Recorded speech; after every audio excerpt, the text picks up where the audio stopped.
Okay class, अब मैंने manipulator का कोड इस पे प्रिंट पेस्ट कर दिया है। ठीक है, ये सैम्पल कोड्स का डॉक्यूमेंट मैं आपको प्रोवाइड कर दूंगी क्लास। अच्छा, उसके बाद यहाँ पर आप देखें, अगर तो इसकी तो वैसे ज़रूरत नहीं थी, ये मैंने पता नहीं क्यों यहाँ लिख दिया है, क्योंकि मैंने उसी कोड को प्रिंट किया है इसलिए यहाँ थोड़ा सा गड़बड़ हो गया। ठीक है क्लास, यहाँ पर आप देखिए, मैंने सबसे पहले क्या आपसे कहा है, इनपुट ले लीजिए एक इंटीजर, उसके बाद फ्लोट ले लीजिए एक फ्लोट। फ्लोट लिया है एफ के नाम से, इंटीजर लिया है इनपुट आई के नाम से, डिक्लेयर करवा रहे हैं, कैरेक्टर लिया सी के। ठीक है, अब प्रिंट मैंने क्या कहा है, एंटर योर इंटीजर, यानी इंटीजर की वैल्यू यूजर से लेकर हमने सेव करा ली, इसी तरह फ्लोट की वैल्यू यूजर से लेकर सेव करा ली, कैरेक्टर की वैल्यू यूजर से लेकर सेव करा ली। ठीक है, हम प्रोग्राम को पहले यहाँ तक रन करके देखते हैं, इसको सबको कमेंट करते हैं।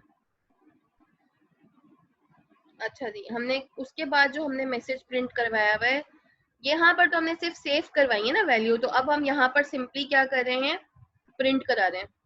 ठीक है, your integer is this, your float is this, your character is this, C F I, ये आपके कैरेक्टर्स को हम वापस क्या कर रहे हैं, प्रिंट। पहले हमने यूजर से इनपुट लिया, इनपुट लेके सेव करवाया, सेव लेने के बाद अब हम यहाँ पर प्रिंट करवा रहे हैं, ताकि आप लोगों को अच्छी तरह से आइडिया हो जाए कि क्या काम कैसे हो रहा है। देखिए, सबसे पहले आई रिपीट माई सेल्फ, सबसे पहले हमने कहा एंटर योर इंटीजर और हमने वो सेव करा दिया आई के अंदर। एंटर योर फ्लोट हमने सेव करा दिया एफ के अंदर, जो हमने फ्लोट कैरेक्टर लिया, फ्लोट वेरिएबल लिया था। उसके बाद हमने एंटर योर कैरेक्टर का मैसेज दिया और जो भी यूजर ने वैल्यू दी वो हमने सेव करवा दी सी के अंदर। यहाँ पर काम हो गया हमारा सेव तक का। अब हमने क्या किया है, उनको वापस प्रिंट कराकर देख रहे हैं कि आया जो यूजर ने इनपुट दिया था वो सेम है या डिफरेंट है। अगर डिफरेंट है तो हमारे कोड में कोई ना कोई प्रॉब्लम है या फिर कोई एरर तो नहीं है। तो हमने क्या किया, योर इंटीजर इज आई, जो यूजर ने इनपुट दिया था और हमने सेव करवाया था वो आई। ठीक है, योर फ्लोट इज एफ और योर कैरेक्टर इज सी, जो कि हमने यूजर से इनपुट लिया हुआ था। ठीक है, अब हम यहाँ पर इसको जरा बिल्ड करके देखते हैं। Control F5, yes.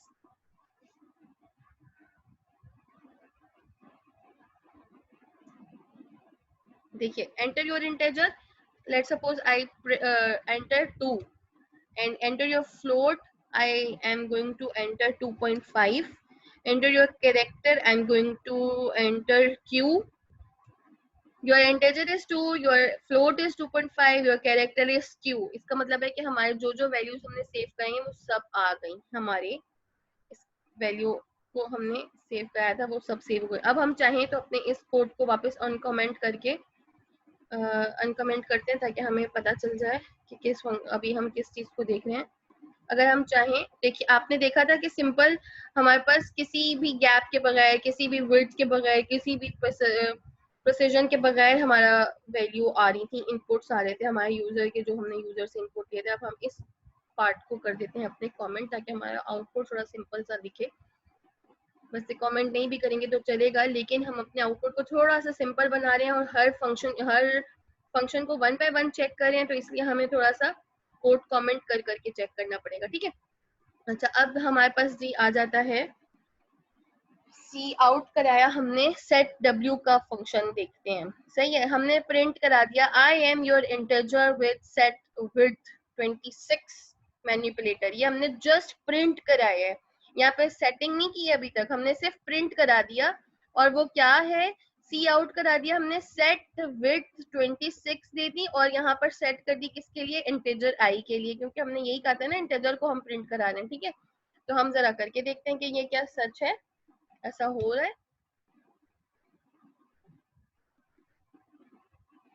अच्छा जी, इंटीजर हमने प्रिंट किया अपना 3।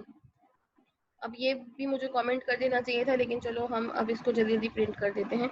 अच्छा जी, ये देखिए, ये हमने प्रिंट किया था 3 इंटीजर और ये हमारे पास 23 विद सेट होकर 3 प्रिंट हो गया। ठीक है, आई am your integer with set W 26 manipulator, ये हमारा मैसेज था।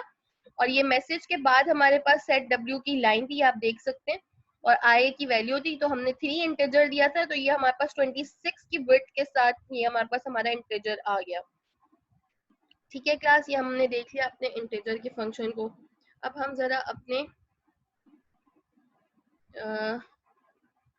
प्रिसिजन के फंक्शन को देखते हैं।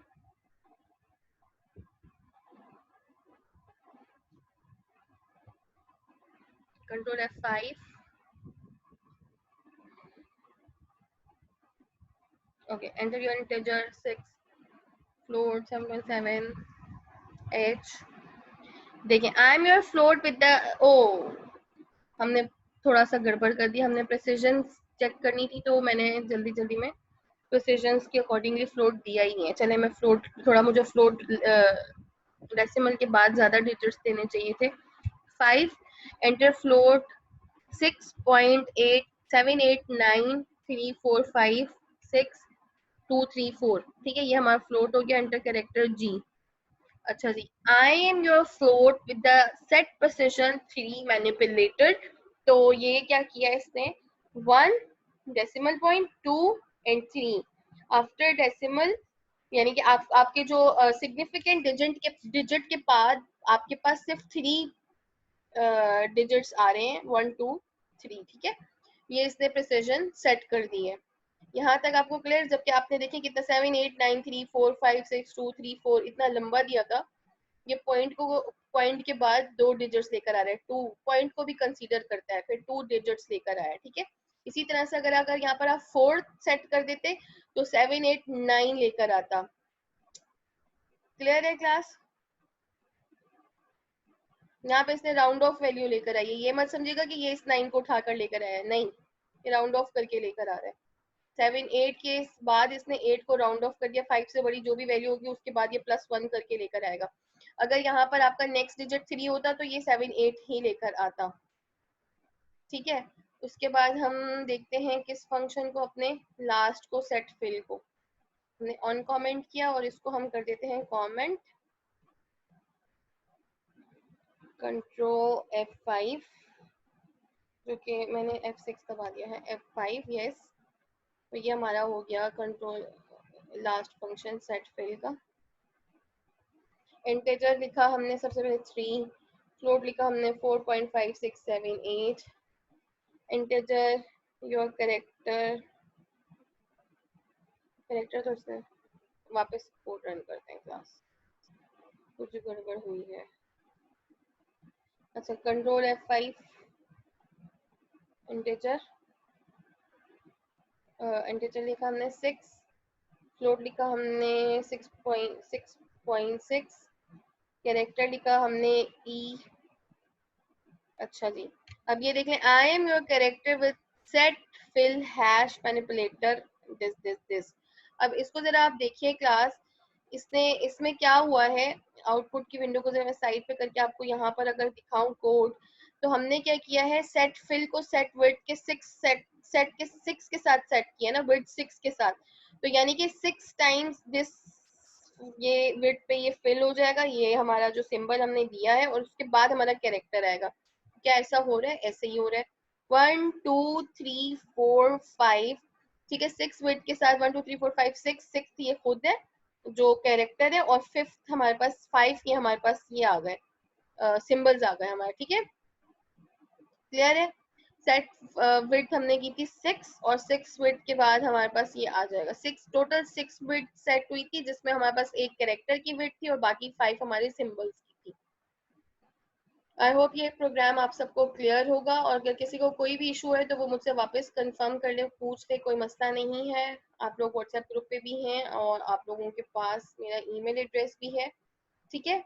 उसके बाद हम अपने कोड को वापस एक दफ़ा अनकमेंट करते हैं और हम दोबारा से पूरा कोड रन करते हैं। अनकमेंट नहीं हो रहा क्योंकि बहुत सारे कमेंट किए हुए हमने।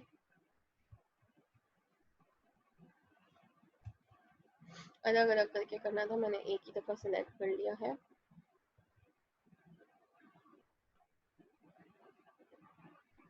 क्या हो गया है? नो प्रॉब्लम, हम इससे कुछ इस तरह से,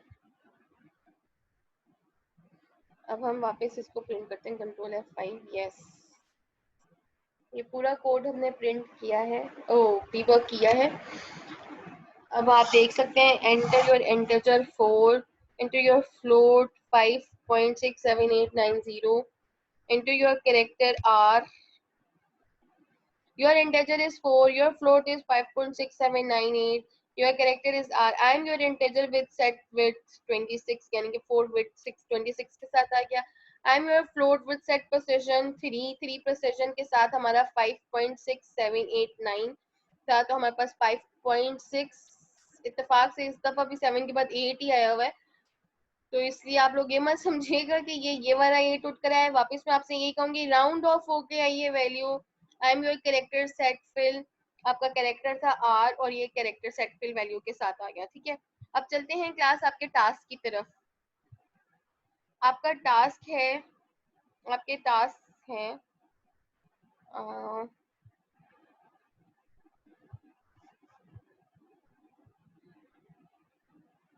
एक्सरसाइज 1 में आपने क्या करना है, write a program that takes 3 values from user, 2 values of integer and 1 value of float, data type, print each result on 1 line. It's a very very very simple program. इसका तो आप बिल्कुल समझेंगे मेरे लेक्चर से ही छाप लेंगे। एक्सरसाइज 2 अरिथमेटिक ऑपरेटर्स है। Write a program and get 2 integer input from user and store them in a variables. Do the 5 basic arithmetic operations, means addition, subtraction, multiplication, division and percentage of the two numbers. Print the result of operation as below. ठीक है, ये आपके पास हो जाएगा second programme. Third में आपने क्या करना है, write a program that prompt user to input course name, obtain marks and total marks, calculate the percentage using this formula। ये फॉर्मूला यूज करना है आपने और परसेंटेज कैलकुलेट करनी है। Mark percentage equals to marks obtain divide by total multiply by 100। ठीक है, and display the result as follows. इस तरह से आपका रिजल्ट आ जाना चाहिए, सिंपल। उसके बाद आपको फोर्थ एक्सरसाइज में क्या करना है class, write a program that find the value of X by using given formula, take value of A and B from user. ठीक है, ये फॉर्मूला अप्लाई करने हैं आपको, सिंपल ये प्रोसेस है आपका। और आपको वैल्यू ए और बी की यूजर से लेनी है और एक्स में सेव करानी है। ठीक है, यहाँ पे आप अपनी मर्जी से इंटीजर्स नहीं ले रहे हैं, वेरिएबल्स के नाम सिंपल अपनी मर्जी से नहीं ले रहे हैं। ठीक है, राइट अ प्रोग्राम, यूजर से इनपुट ले रहे हैं लेकिन अपनी मर्जी। Write a program that plays a word game with the user. The program should ask the user to enter the following, user name, year of birth, name of university, a favourite hobby, a pet's name. ठीक है, और आपको करना क्या है, that will produce an outcome as below. What is your name, what is your birth, year of birth, what is name of your university, favorite hobby, pets name, there lives. ये आपका कुछ आउटपुट होना चाहिए। ठीक है class, ये output आप देख लें, इस तरह से आपका आउटपुट होना चाहिए। यानी कि जो आपने एक मैसेज प्रिंट कराना है उसमें यूजर से जो इस इनपुट नेम लिया था वो आ जाए, years, date of, year of birth आ जाए, यूजर से जो इनपुट ली थी वो यहाँ पर प्रिंट हो जाए ऑटोमेटिकली। और इसी तरह से सारा कुछ जो यूजर से लिया था वो प्रिंट हो जाए, यानी कि सी आउट में आपको ये काम करना है सारा। ठीक है, उसके बाद आपने क्या करना है, write a program that input 5 digit integer, separates the integer into its individual digits and print the digits vertically. For example, if the user types 32156, the program should print 65123। ठीक है क्लास, क्लियर है? यानी कि क्या होना चाहिए, अगर 32156 programme है तो उसको आपने क्या करना है, वर्टिकली प्रिंट करवाना है 65123। लॉजिक सोचनी है इसके लिए कि इसको आप कैसे इस तरह से प्रिंट करेंगे 65123। ठीक है, अब यहाँ पर आ गया आपके पास exercise number 7। Hypotenuse refer to the side opposite the right angle.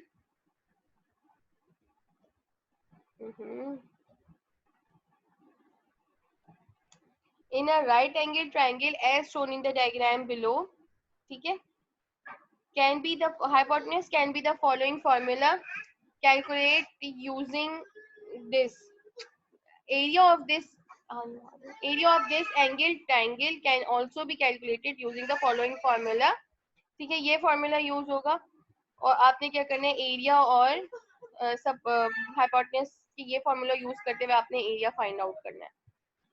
उसके बाद ये आपका write a C plus program that prompt user to enter value of X and Y, you have to calculate the value of hypotenuse H and area A. Hypotenuse की और ए की value find out करनी है programme से। सही है class, आपको कोई भी टास्क समझ में ना आए हम दोबारा से रिपीट करेंगे क्वेश्चन आंसर सेशन में। ठीक है, आप वापस इन सब ये वीडियोस देख के आप क्वेश्चन आंसर सेशन ज्वाइन कीजिएगा, हम लोग वापस क्वेश्चन आंसर सेशन में डिस्कस करेंगे। Thank you class.